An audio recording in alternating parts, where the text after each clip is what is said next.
皆さんごきげんよう、上川薫です。いよいよ3月の中盤となり、もう少しで4月が見えてきたなという時期になってきました。そうした意味では、ロシア軍にとってはドンバス州を3月なんとか抑えろというような命令が出ていたとされているのですが、現在のところドンバス州において、ロシア軍は大攻勢に出たようなのですが、結局のところ大きな戦果を得ることもなく、多大な損失を出しながら、じわっと前進できたといった程度で終わろうとしています。そうした意味ではウクライナ軍は時間稼ぎに成功したと呼べるような時期なわけですが、前線における戦闘それ自体が終わっているわけではありません。後々の変化というのは、その以前において発端がありますから、日々の戦況においてどのような変化の芽が出ているのか、状況を追っていきましょう。というわけで、ウクライナの戦況解説を始めましょう。ウクライナ軍の朝一の行動は、まずはハイマースによる攻撃から始まるのかもしれません。毎日のように攻撃シーンの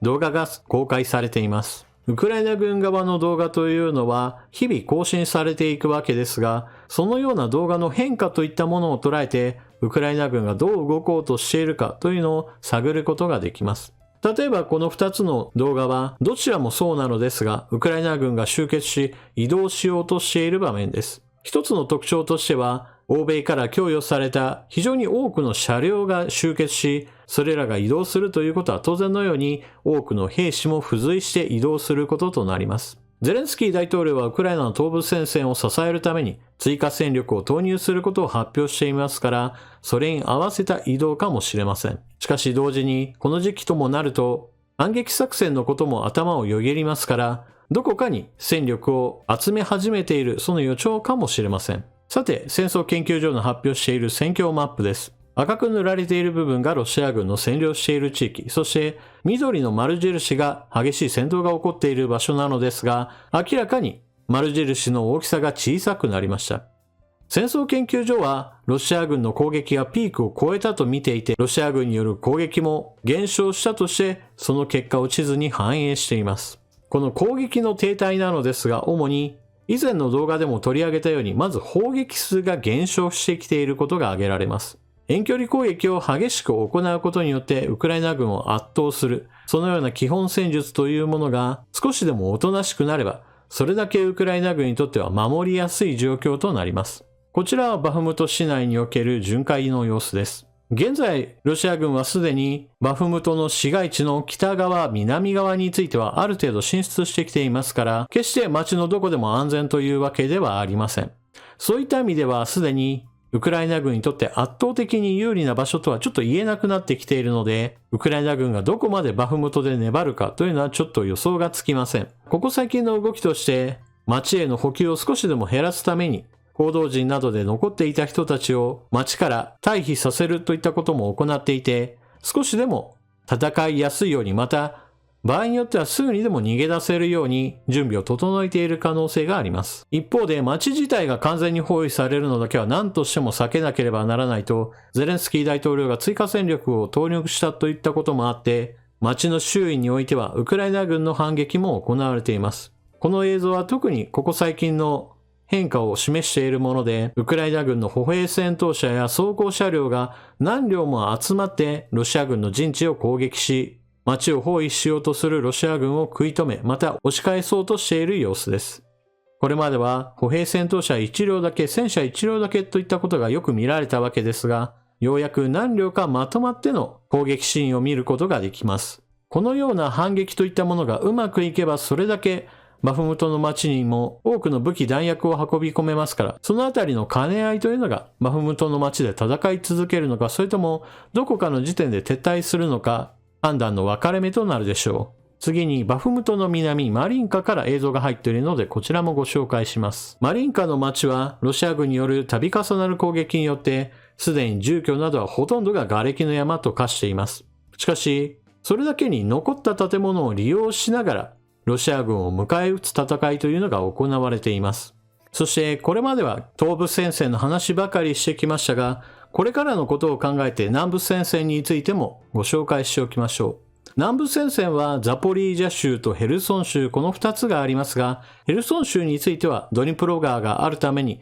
基本的にはなかなか両軍ともに激しい攻防戦を行うことができません。川を越えることは両軍にとっても非常に困難なので、戦いのメインはザポリージャ州になるだろうと考えられているからです。戦争研究所はウクライナ軍がここ最近威力偵察を実施したのではないかと見ています。これはロシア軍の防備が弱いところもしくは兵士の質が悪いところといったものをウクライナ軍が探ろうとしているのではないかと言われています。ただし、この地域については、ロシア軍もきっとウクライナ軍はここを攻めてくるだろうと考えているらしく、防御陣地としては二段構えになっていて、ウクライナ軍を迎え撃つ場所として想定されているようです。戦略的に見た場合において、ザポリージャ州から南へと進み、アゾフ海へと到達すれば、ロシア軍の東西の補給路を完全に断ち切ることができ、さらにはアゾフ海から先には、クリミア半島とロシア本国をつなぐクリミア大橋に対する攻撃というのも視野に入ってきます。ですからザポリージャ州というのは基本的には反撃の本命地としてウクライナ軍にとってもロシア軍にとっても非常に重要な場所となります。さて続いては戦況から離れて国際情勢の話へと移ります。先日トルコのエルドアン大統領が NATO 入りを目指しているフィンランドの加盟を承認する意向だというニュースが入ってきました。北欧のスウェーデン、フィンランドこの2つの国はロシアがウクライナに侵略するのを見て、それまで堅持してきた中立政策を捨てました。これはロシアによる侵略によって後押しされる形での NATO 加盟です。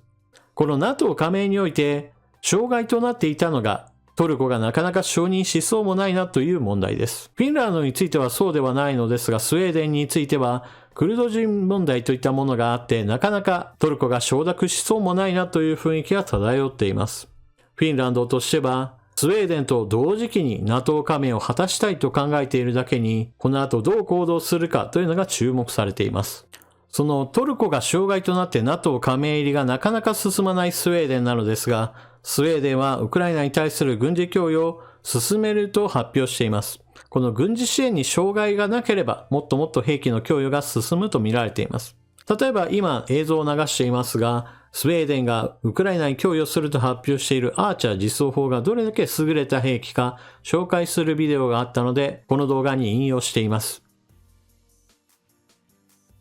スウェーデンのアーチャー自走砲は砲塔部分は無人で自動装填装置があります。乗員は運転室から砲撃をコントロールすることができます。さあ砲撃しようとなってから最初の1発目までが23秒、2発目が32秒、3発目が40秒、そして砲撃を終えどこか別の場所へと去っていく。このように砲撃に取り掛かったらすぐに撃ち始められるし、またすぐに移動できるといったのは現代の戦場においては反撃を免れるために非常に有効な能力です。その他スウェーデンはレオパルト2や歩兵戦闘車の CV90 などもウクライナに供与することを発表しており、スウェーデンの NATO 入りがもっと早まることができればこのような兵器供与も促進される可能性があります。それだけにトルコとの外交問題というのはなかなかに厄介な問題です。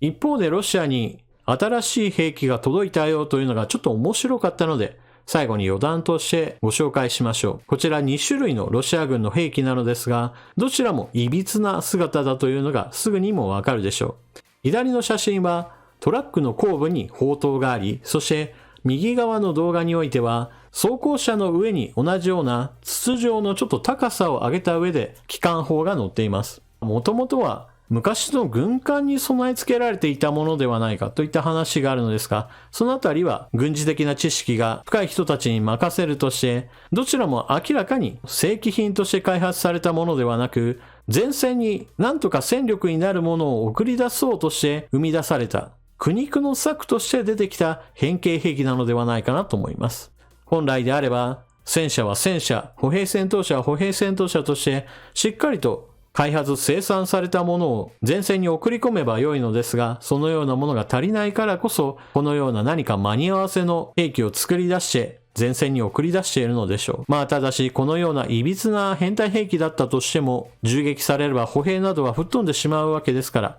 決して侮っていいという話でもありません。この冬におけるロシア軍の攻勢で最も心配されていたのは、大攻勢によってウクライナ軍の前線が引き裂かれて大きく領土が奪われてしまう危険性が言われていました。しかしそろそろ春だなというこの時期になっても、そのような動きは結局のところウクライナ軍の反撃によって押しとどめられて冬攻勢そのものは失敗したなという状況になりつつあります。ただ、このような大きな動きが出ないということは残念ながら、テレビで取り上げられる回数といったものも減ってきますから、テレビを情報源とする人たちにしてみると、ちょっと戦争が下火になったと勘違いされるかもしれません。そうした意味では、それらの人々の目を覚まさせるかのように、プーチン大統領に逮捕状が発行されましたよというのは大きなニュースだと言えます。ただし、このような動きに対しても早速陰謀論が対抗してきています。プーチン大統領に逮捕状が出るだなんて、アメリカがきっと裏で手を引いて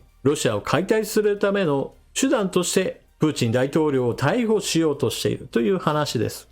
まあこれはプーチン大統領が以前からアメリカはロシアを解体しようとしているその手段としてウクライナを使っているんだみたいな話をしているので、それに乗っかった陰謀論だと言えるでしょう。しかしこの陰謀論は結構無理があります。というのも、国際刑事裁判所 ICC というのは国連からも独立した機関で、さらに言えばアメリカはこの枠組みに入っていません。つまり無関係だとすら言えるのです。ですから、アメリカがよしやれと言ったからといって、あなたは加盟していないじゃないという話になって全く影響力を行使できるような相手ではないのです。そうした意味では陰謀論として ICC をアメリカが操って、それに伴ってプーチン大統領に逮捕状が発行された話というのは全くのデタラメだと言えるでしょう。ただ世の中にはそのようなすぐに論破されるタイプの非常に根拠の薄い陰謀論というのもあっさりと信じる人たちというのはいるので、人間の考え方というのは本当に多様だなと感心する一方において、本当にプロパガンダというのはそのような人たちを巻き込む形で決してなくすことはできないんだなというのもちょっと残念に思います。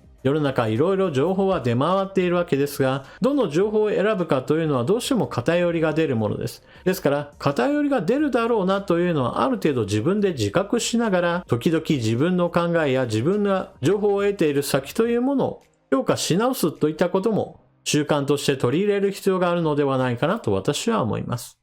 というわけで今回の動画はここまで。ウクライナの東部戦線においてロシア軍の大攻勢はいよいよ下火になりつつあります。しかし戦闘そのものが終わったわけでもなく、ロシア軍による攻勢はまだまだ継続中です。それに対抗する形でウクライナ軍が徐々に装甲車両を用いた反撃なども行いつつ戦線を維持している状態です。ウクライナ軍はバフムトの町は市街戦に突入していることからいつ撤退してもおかしくないわけですが、この町が落ちたとしても全体の戦況に対する影響はもはやなくなったと言えるでしょう。というわけで今回の動画はここまで。最後までご視聴いただきありがとうございました。チャンネル登録していない方はぜひともチャンネル登録していってください。そして動画を見よったら評価ボタンのクリックとあなたの感想コメントよろしくお願いします。それでは次の動画でまたお目にかかりましょう。まったねー。